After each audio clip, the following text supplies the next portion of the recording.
Diga aí, galerinha da história, tudo beleza? Quase, né? E aí, a gincana, estão participando? Estão achando bom? Espero que sim, né? Bem, vamos aos assuntos da aula de hoje. Nosso primeiro assunto é esse, tá? Relações de suzerania e vassalagem. Bem, suzerania e vassalagem. Suzerania vem da palavra suzerano, e vassalagem vem da palavra vassalo. Então, suzerano era quem doava feudos em troca de apoio militar contra invasores, e vassalo era quem recebia feudos. Assim acontecia o estabelecimento de alianças entre senhores feudais e o que estava em jogo era a proteção, apoio militar e a doação de terras. Então, gente, feudo, o que é feudo? Feudo, em geral, é um pedaço de terra, mas pode ser outra coisa. Pode ser o direito que alguém deu para outra pessoa de cobrar uma taxa sobre quem atravessar uma ponte sobre um rio, por exemplo, né? Então, para facilitar, nós vamos considerar feudo como sendo um pedaço de terra, lembrando que pode ser outra coisa também, tá? Então, ó, o que é que nós temos nessa imagem? Um vassalo ajoelhado, jurando fidelidade a o suzerano, que é quem está fazendo o quê? Doando alguma coisa para ele, né? Doando um feudo, certo? Vamos ver o próximo slide para esclarecer isso melhor. Então, o que é que nós temos aqui? Em cima o suzerano, embaixo o vassalo. Deveres do suzerano: proteção ao vassalo e concessão do feudo. Agora, o vassalo, em troca desse feudo, tem que prestar algum tipo de retribuição ao suzerano, né? Então, deveres do vassalo: auxílio militar ou monetário ao suzerano e fidelidade e conselhos ao suzerano. Então, ó, suzerano é quem dá o feudo, vassalo é quem recebe o feudo em troca de obrigações. Uma delas o quê? Auxílio militar, ajuda militar ao suzerano, ok? Outro assunto, gente, desse PowerPoint de hoje, desses slides: feudalismo, características gerais. Tá? Vamos em frente. Características gerais do feudalismo. Políticas. Lembrando, gente, o que é feudalismo? Né? Nós ainda não tivemos explicação breve sobre isso.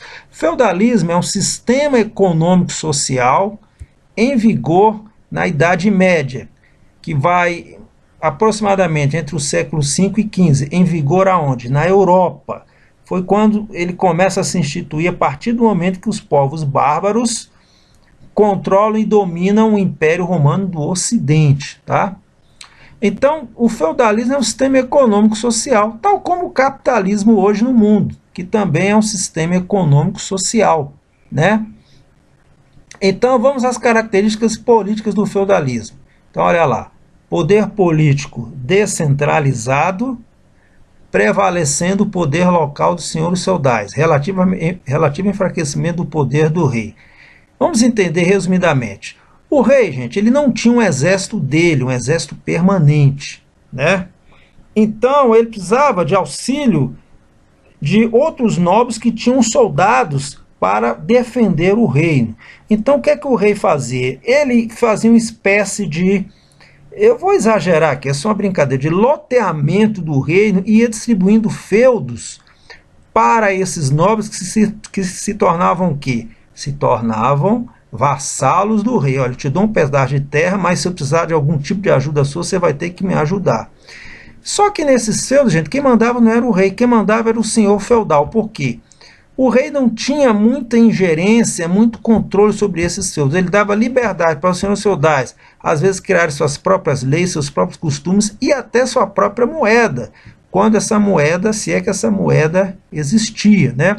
Então, por exemplo, o senhor feudal agia às vezes como um juiz local, para resolver problemas jurídicos, entendimento entre os moradores do feudo. Então, nessas condições, embora o rei fosse respeitado por todos os senhores feudais, por todos os vassalos do rei, na prática, quem mandava nos feudos era o poder local dos senhores feudais. Então, nessa condição, gente, o poder do rei é relativamente enfraquecido pelo poder local dos senhores feudais. Isso não quer dizer que os senhores feudais vão fazer oposição e vão desobedecer o rei. Não é isso, mas quem realmente comandava as leis e os costumes e outras coisas em cada feudo não era o rei, era o senhor feudal. Por isso o poder político era descentralizado, não é centralizado nas mãos do rei, tá? Características econômicas, à direita: pouco comércio e uso de moeda, produção local e tendendo à autossuficiência, sem visar o comércio. Escambo, feudo é igual a unidade de produção. Vamos entender isso aqui. Vocês se lembram, quando os povos bárbaros invadiram o Império Romano, as cidades, elas não tinham um exército para proteger as cidades, estavam um pouco protegidas. As pessoas fugiam para o campo e procuravam se colocar sob a proteção de um nobre, de um grande proprietário de terras, para até se sentirem protegidas pelos ataques dos povos bárbaros. Então, gente, como a vida na cidade estava se tornando muito cara, conforme eu já expliquei em slides anteriores, né? Então as pessoas foram para o campo vivendo daquilo que elas mesmas produziam. E a produção de cada feudo tendia à autossuficiência. O que quer dizer autossuficiência? Quase tudo que eu preciso, eu mesmo produzo sem ter que ficar comercializando e comprando em outros locais. Então, nessas condições em que a vida na cidade se tornou muito cara, as pessoas fugindo da cidade e iam para o campo, chamada ruralização da economia, o comércio diminuiu bastante, o uso de moeda também, né? Então, cada feudo era quase uma unidade de produção autossuficiente, como se fosse uma fábrica que produzisse quase tudo. Em vez dessa fábrica se especializar em produzir só alguma coisa, como é hoje, o feudo vai procurar produzir quase tudo. Então havia uma tendência à autossuficiência. Era quase que impossível um feudo, de vez em quando, poderia acontecer de um feudo ter que procurar algum tipo de produto ou bem em outro feudo. Por isso que havia uma tendência à autossuficiência. Deu para entender isso? Então essa produção, além de ser autossuficiente, ela não visava o comércio, não visava se vender para ganhar dinheiro e exportar para outros feudos ou até para outros reinos, tá? Vamos em frente.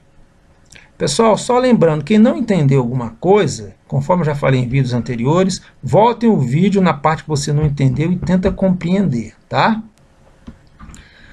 Características gerais do feudalismo. Continuação. Características sociais. Vamos fazer uma ponte do passado com o presente, gente.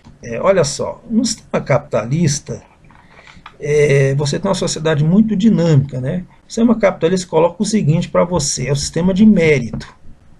Olha, se esforce, estude, que você vai conseguir um bom emprego, um bom salário, e você vai ter uma vida, digamos, ou há uma tendência de você ter uma vida materialmente mais confortável, né?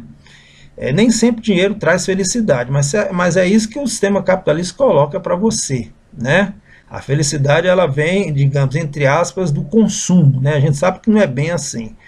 Mas, sem dúvida, você poder consumir, comprar quase tudo que você quer, dá uma sensação agradável, né? Mas vamos voltar aqui. Então, gente, no sistema capitalista existe grande possibilidade de você mudar de condição social. Isso depende do seu esforço pessoal, né? O sistema capitalista, repito, ele não quer dizer, ele não está preocupado se você é rico ou pobre, ele coloca para você: estude, se dedique e tenha o mérito de conseguir aquilo que você está conseguindo pelo seu esforço. Então você tem grande possibilidade de mudança de condição social. No feudalismo não, você vai ter uma sociedade estamental. Estamental vem da palavra estamento, que de forma muito resumida quer dizer uma camada social rígida. Rígida quer dizer o seguinte: você nasceu naquela camada social, dificilmente você vai mudar de condição social e você vai permanecer nela até o final da sua vida, né? Você nasceu camponês, nasceu servo, você permanecerá servo até o final da sua vida, né? Os três setores sociais da sociedade feudal. Clero, que são os membros da igreja, são os que oram, rezam para que Deus e Cristo protejam aquela sociedade, né? Então o clero oferece uma espécie de proteção espiritual. Logo embaixo você tem a nobreza, são os que lutam e protegem, são os que manejam as armas, têm habilidade e a destreza de proteger as armas, e portanto protegem a sociedade militarmente. Veja bem, o clero protege a sociedade espiritualmente, A nobreza protege a sociedade militarmente. E os servos são os que trabalham e sustentam com seu trabalho o clero e a nobreza. Em troca dessas proteções aí, a proteção espiritual do clero e a proteção militar da nobreza. Tá? Características culturais do feudalismo. Eu coloquei esse resumo aqui, gente, que eu achei bastante útil. Tá? Você vai ter a predominância do pensamento teocentrista, em que Deus é o centro, sobre o antropocentrista, o homem é o centro. Qual a diferença assim? Deus é o centro e o homem é o centro. Quer dizer mais ou menos o seguinte, numa sociedade em que a força da religião é muito grande, em geral há uma tendência para as pessoas não questionarem o porquê que elas sofrem tanto. Provavelmente, não estou dizendo que isso pode ser que tenha acontecido, né? Se os camponeses reclamavam muito porque que eles levavam aquela vida sofrida de trabalhar muito, né? Por exemplo, membros do clero poderiam dizer, olha, em existências anteriores vocês foram pecadores, então para se redimir dos seus pecados vocês têm que trabalhar para nós, membros do clero e da nobreza. Então isso é o quê? Um argumento de caráter religioso, a força da religião justificando a existência daquela desigualdade social, tá?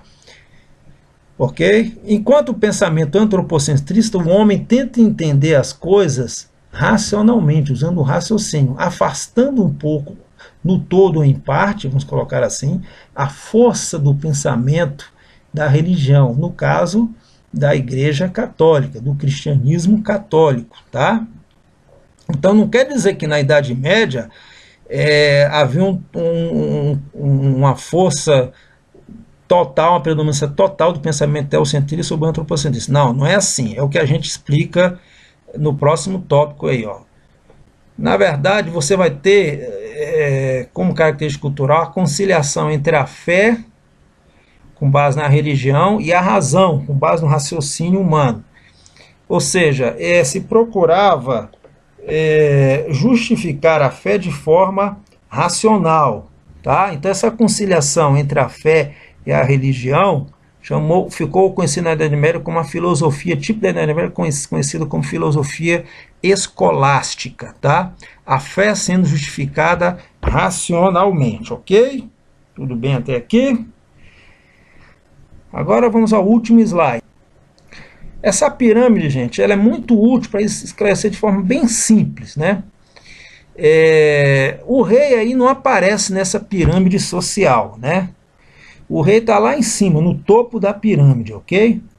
Então, logo abaixo do rei, em importância social e política e até cultural, você tem um clero, que basicamente era a única camada social que sabia ler. Então, o clero, eles são os que oram e pedem proteção a Deus e Jesus Cristo para a sociedade feudal.